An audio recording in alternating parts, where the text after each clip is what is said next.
ఏం లేదమ్మాయి గారు, కొంచెం మైకం వచ్చినట్టుంది. నేను జ్వరం లేదమ్మాయి గారు, బాగానే ఉన్నాను.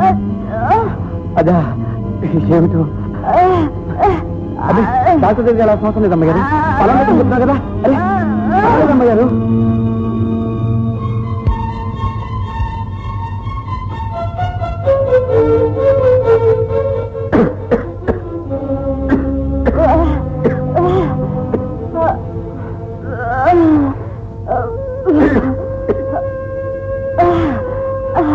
నేనున్నానమ్మాయి గారు, పెద్ద పెద్ద డాక్టర్ల దగ్గరికి వస్తే ఇంతే. ఏదో జబ్బు ఉందని చెప్పడానికి ఎంతసేపు పడుతుందో, ఏమీ లేదని చెప్పడానికి కూడా ఎంతసేపు పడుతుంది. బలవంతంగా లాక్కొచ్చారు కదా, పిలిచేదాకా కూర్చోండి.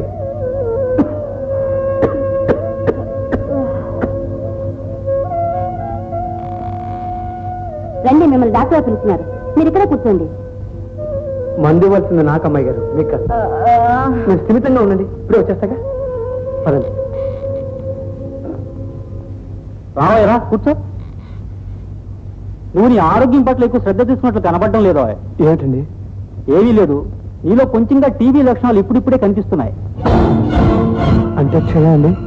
కంగారు పోవాల్సింది ఏమీ లేదనుకో, ప్రారంభ దశలోనే ఉంది. ఈ మందులు వాడుతూ బలమైన ఆహారం తీసుకుంటే త్వరలోనే తగ్గుతుంది. ఇదిగో చూడు, బరువైన పనులు మాత్రం ఏమీ చేయకూడదు.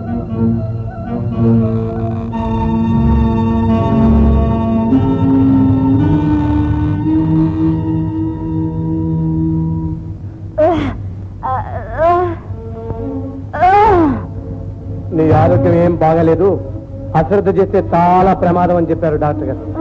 లేకపోతే ఏమిటి అమ్మాయి గారు, నేనేమన్నా పంచపక్ష పరమాణాలు తింటున్నానైనా, పట్టు పరుగుల మీద పడుకుంటున్నానన్నా నాకేమన్నా జబ్బు రావటానికి? అసలు ఇంత ఆరోగ్యంగా ఉన్నవాడివి ఏం సరదాగా వచ్చావు హాస్పిటల్కి అని తిట్టారు కూడా డాక్టర్ గారు. ఫోటో తీశారు కాబట్టే నాకెంత గుండె బలం ఉందో తెలిసిపోయింది వాళ్ళకి. 50 మందులు రాసేయడానికి నాకేం టీబీ అనుకున్నారా, క్యాన్సర్ అనుకున్నారా? ఇదిగో అమ్మాయి గారు, మీ పెళ్లి జరిపించేంత వరకు ఆ దేవుడు కూడా నన్ను తీసుకెళ్ళండి.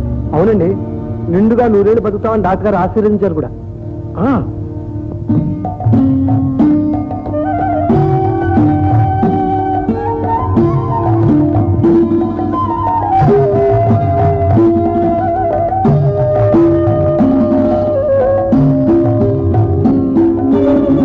అమ్మాయి గారి గురించి మీరేం బెంగ పెట్టుకోకండి బాబు. ఆమెకే కష్టం రాకుండా కంటికి రెప్పలా కాపాడతాను. అనువైన సంబంధం చూసి వైభవంగా పెళ్లి చేస్తాను. మీ పాదాల మీద ప్రమాణం చేసి చెప్తున్నాను బాబు, నా మాట నమ్మండి.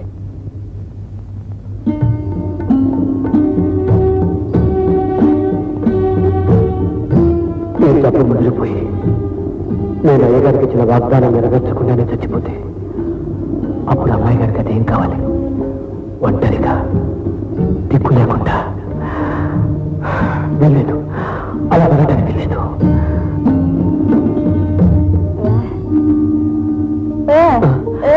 ఏం లేదమ్మా గారు,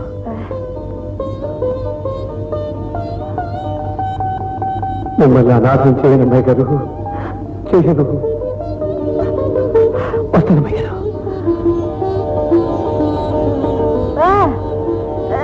ఇప్పుడే వస్తానమ్మాయి గారు. అలాగే అలాగే.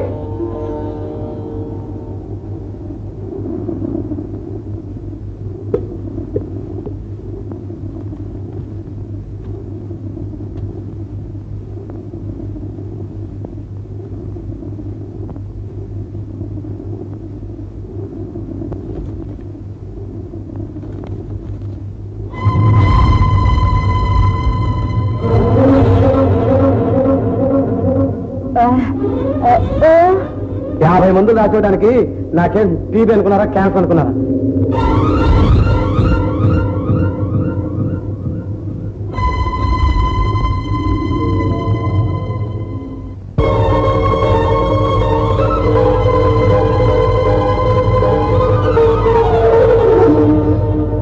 అవును, ఏమిటమ్మా, ఏమిటి ఇది? ఫస్ట్ ఏం కొంచెం అది కాదు, అతి బాగుంది. ఇది ఏమిటి హేమ ఇలా వచ్చావు? చెప్పు హేమ.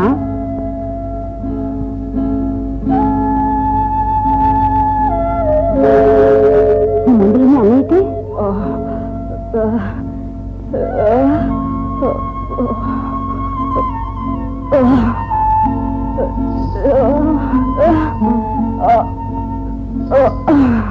డాన్స్ చేస్తావా?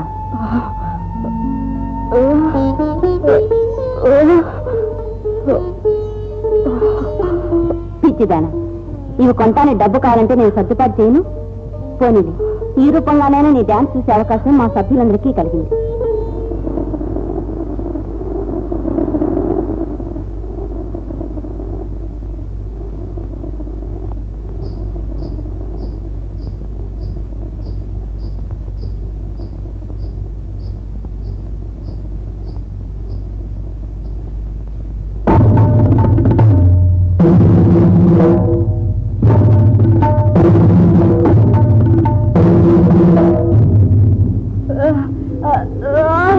ఇతనికి టీబీ అమ్మా. అవును, ఆలస్యం చేయకుండా ఈ మందులన్నీ వాడటం చాలా అవసరం.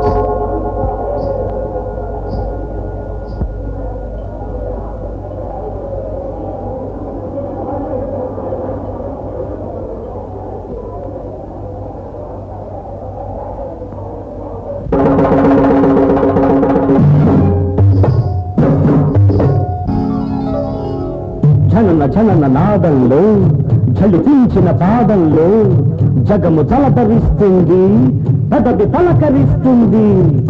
గజ్జ గల్లుమంటుంది, గుండె జల్లుమంటుంది. గజ్జ గల్లుమంటుంది, గుండె జల్లుమంటుంది. గుండె జల్లుమంటుంటే కవిత వెల్లువవుతుంది. గుండె జల్లుమంటుంటే కవిత వెల్లువవుతుంది. గజ్జ గల్లుమంటుంటే గుండె జల్లుమంటుంది.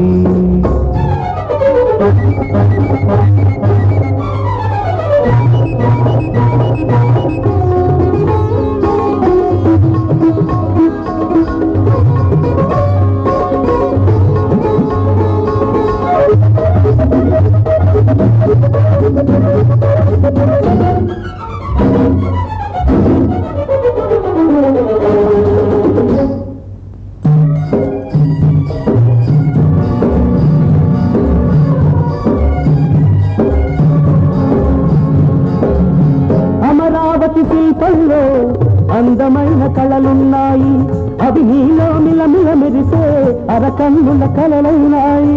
అమరావతి శిల్పంలో అందమైన కళలున్నాయి, అవి నీలో మిలమిల మెరిసే అరకన్నుల కళలైనాయి. నాగార్జున కొండ కోనలో నాట్యరాణి కృష్ణవేణి, నాగార్జున కొండ కోనలో నాట్యరాణి కృష్ణవేణి. నీ విరుపుల మెరుపులలో నీ పదారాణి.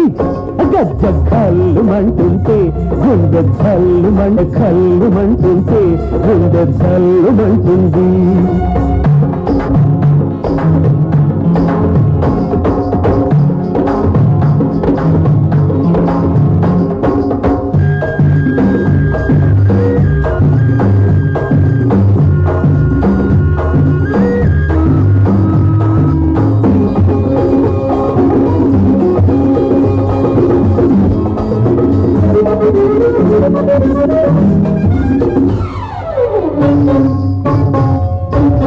తుంగభద్ర తరంగాలలో సంగీతం నీలో ఉంది, రంగరంగ వైభవంగా పొంగి పదం పాడిస్తుంది.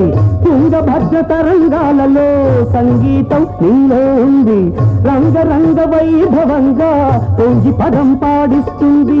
అచ్చ తెలుగు నుడికారల్లా మత్సలేని మమకారల్లా, అచ్చ తెలుగు నుడికారల్లా మత్సలేని మమకారల్లా. వచ్చినది కవితాగానం, నీవిచ్చిన ఆరవ ప్రాణం. గజ్జ గల్లుమంటుంటే గుండె జల్లుమంటుంది, గుండె జల్లుమంటుంటే కవిత వెల్లువవుతుంది. గజ్జ గల్లుమంటుంటే గుండె జల్లుమంటుంది.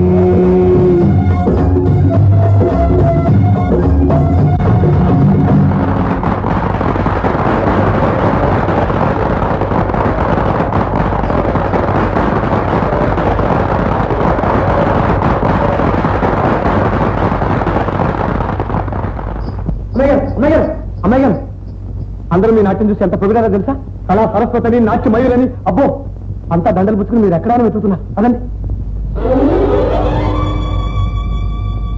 అమ్మాయి గారు, ఏమిటిది? ఇప్పుడు ఏమైంది అమ్మాయి గారు?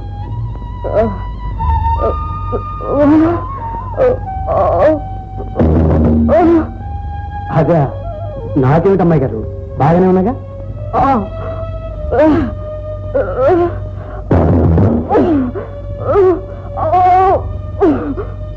అమ్మాయి గారు, రేపు అనుకోకుండా మీకు మంచి సంబంధం వచ్చిందనుకోండి, పెళ్లి బ్రహ్మాండంగా చేయాలి కదా.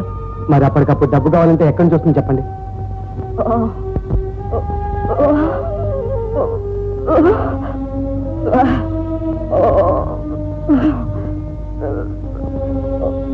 అమ్మాయి గారు, అమ్మాయి గారు, ఏమిటి సాంబయ్య ఇద్దరు ఏదో ఘర్షణ పడుతున్నట్టున్నారు? ఏం లేదు రాంబాబు, అమ్మాయి గారు అప్పుడప్పుడు సరదాగా నా మీద కోపడుతుంటారు. ఆడపిల్లకు పెళ్లి అయ్యే వరకు కోపమే అన్నాం. ఆ పెళ్లి త్వరగా చేయించేయాలని తొందరపడుతున్నాను రాంబాబు, కానీ కుదరకుండా ఉంది. అదేమిటి సాంబయ్య, కుందన బొమ్మలాంటి ఆమెను చేసుకోవడానికి పెళ్లి కొడుకులే కరవయ్యారా? అసలు అలాంటి పిల్లని చేసుకోవడానికి పూర్వజన్మ సుకృతం ఉండాలి. అవును సాంబయ్య. రాంబాబు, మీరు మరోలా అనుకోకపోతే నా మనసులో మాట చెప్తాను.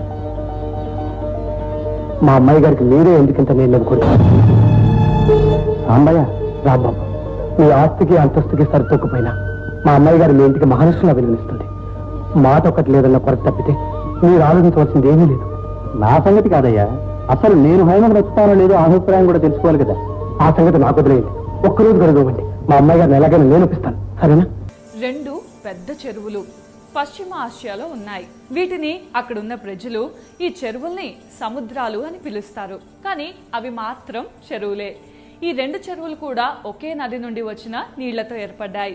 గోలాన్ హైట్స్ నుండి పుట్టిన జోర్దాన్ నది లెబనాన్లోని చెట్ల మొదళ్ల నుండి రకరకాల ఔషధాల తత్వాలను తీసుకొని స్వచ్ఛంగా ప్రవహిస్తూ ఉత్తర దిక్కున వెళ్లి ఒక సముద్రంగా ఏర్పడుతుంది. అలాగే దక్షిణం వైపుగా వెళ్లి ఈ మందులన్నీ ఎవరికి అమ్మాయి గారు? నాకా? వారి సంగతి తర్వాత చూద్దాం, ముందు ఇలా తిరగండి. ఇవాళ మీ డాన్స్ చూసి నా దిష్టే తగిలేట్టుంది. ఇక అన్ని వేల కళ్ళు పడ్డ తర్వాత బాబోయ్